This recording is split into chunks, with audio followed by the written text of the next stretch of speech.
What is up, YouTube? We're here today going to show you guys the MacBook Air. This is the early 2015 MacBook Air. Now, I got this thing last year, I think in June or July, I don't even remember, but I can definitely tell you I got this thing at a garage sale for just $10. Not something you see these days, as they'll probably cost you around like $200 or $250 depending on the specs and what online store you're at, which is like eBay or something like that. So this is the 11-inch MacBook Air, so not the 13-inch, this is the 11-inch MacBook Air. So yeah. So with that being said, let's go ahead and take you guys around. There's not much to talk about with MacBook Airs, or pretty much any Apple device in general, so let's get this started. On the front, just nothing but this little notch here in order to open the lid. And then on the left, actually this is the right, and it's very thin, so it's hard to tell. There we go. Now there is a dent right here, but it's just cosmetic damage, but nothing super major. But on the right, you have a USB 3.0 port and Thunderbolt 2. So this can support a Thunderbolt 2 dock so that you can plug in an external display. And of course, being a thin laptop, of course, there's nothing on the back. And then on the right, actually on the left, you got the MagSafe 2 adapter. That's the port right here to charge the MacBook. Then you have another USB 3.0 port, and then you got a headphone jack, and then you also have two little holes. That's going to be the microphone, and that's pretty much it. And then on the top is just the Apple logo, and then on the bottom is pretty much going to have the serial number, the model number, the EMC number, which the EMC number is 2924. You might not be able to read it well, but I can literally tell you. And all the, information that you'll see on pretty much any consumer electronic these days. So, yeah. Now, going inside, we have the Apple iSight webcam, or now just basically a webcam, since it's from 2015. You also got the 11-inch glossy screen, so you might see me quite a bit. And then the designation right here for MacBook Air. And here's the keyboard. This is a backlit keyboard. And this can be controlled by hitting F5. I gotta focus this. F5 or F6. So there you go. So now let's go over the specs. Oh yeah, and we also got the trackpad as well. Don't forget that. Now we can actually go to the specs. So this one has an Intel Core i5 5250U. So this is a Broadwell processor with the Intel HD graphics. I think it's the 5000 or 6000. I don't even remember. I need to go ahead and check about this Mac when I boot it up. But it is definitely a Core i5 5250U. Then it has 4 gigs of DDR3L. Well, this is soldered memory, so this is DDR3L. I think at 1333 or something. So, yeah. But this is DDR3. And it also has a 128 gigabyte PCIe SSD. This is not the standard NVMe or PCIe SSD, rather. It's not even M2. This is Apple's proprietary upgradable SSD. So this thing is technically upgradable, but it uses a proprietary connector. So you're gonna have to order a special SSD if you want to upgrade. I think you can go up to like 256 or 512 gigabytes. I think that was an option back then. So yeah. and it also has macOS El Capitan. So yeah, there you go. So let's go ahead and boot it up, and I'll be back. Alright folks, so I'm going to boot it up. Now you gotta be careful with the power button because it is quite a little bit sticky, but it should work. So let's go ahead and power it up. I'm not going to do a smoke test or anything. I'm just going to boot it up. So let's go.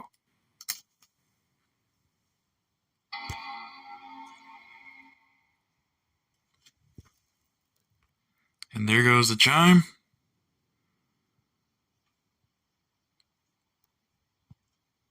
And there goes the backlit keyboard right there. I'm just going to run it on battery because I'm not going to be doing much in this one. And no benchmarks. So let's go ahead and log in. And here we go. We're on the MacBook Air. We'll get to the apps in a little bit, but first I want to show you the specifications. Let's go to About This Mac. As you can see, we're running macOS El Capitan at 10.11.6 with a Core i5 running at 1.6 gigahertz. Oh, it's 1600 megahertz DDR3, okay. And it has the Intel HD graphics running at 1 gigabyte. If you go to displays, this is 1366 by 768. For the storage, of course, being an Apple device, I named it Macintosh HD. It shows 120 gigabytes, but this is actually a 128 gigabyte SSD. And then, of course, just the usual support and service stuff. Not going to go over that, but let's go into system report. So this is the MacBook Air 7,1 with the Core i5 1.6 running at 1.6 gigahertz. It has 256 kilobytes of L2 cache per core. So this is basically 1 megabyte of cache in total. And this is a dual core processor. So let's go ahead and get to the memory. Of course, this is not ECC memory, and this is soldered. And then for the NVMe, this is the SSD.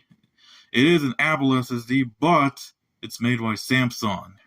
I think they usually make Apple SSDs. So, yeah. So that is an NVMe drive. No SATA, because of course, it's too thin to actually use a SATA drive. And that is pretty much it. Now let's go over the apps. I need to go to Launchpad for this. So for the installed apps I've chose, I have, and now this is mostly just Mac specific. There are some that are Mac specific, but most of them I also use in Windows. So we got Firefox, we got Chrome, OnlyOffice, LibreOffice, Adobe Reader DC, Opera, and then there's only one of the two Mac-specific apps, which is Mac's Fan Control, VLC. Well, actually, that's also Mac's Fan Control and Coconut Battery or Mac-specific. Otherwise, we do have VLC and CCleaner for Mac. Let's go and run the Mac's Fan Control to actually demonstrate the fan, the fan noise. Which actually I should do it from the notification. Right here, the notification panel right there. Now I can max this out to 6500. So yeah, that is the fan.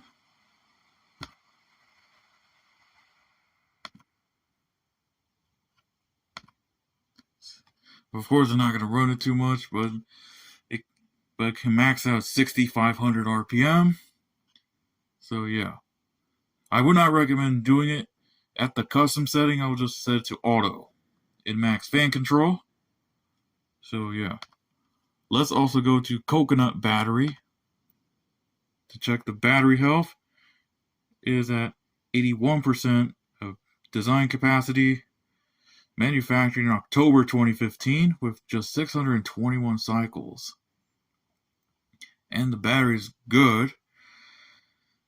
So, yeah. So that's coconut battery. Let's go and run some apps. Like, we'll just run Google Chrome.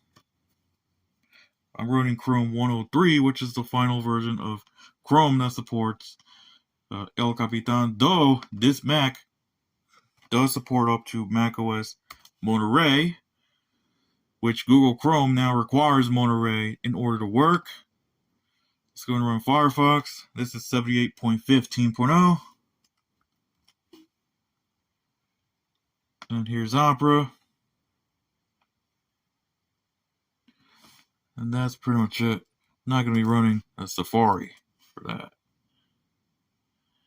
Now I'll show you guys LibreOffice. This is just a single app and not split into multiple, like you see in Windows and in Linux. So let's go and make a writer document. I'm going to type in hello. So yeah, I can go ahead and max this out to 96 points. And I'm going to bold it, italicize it, underline it, and then strike through.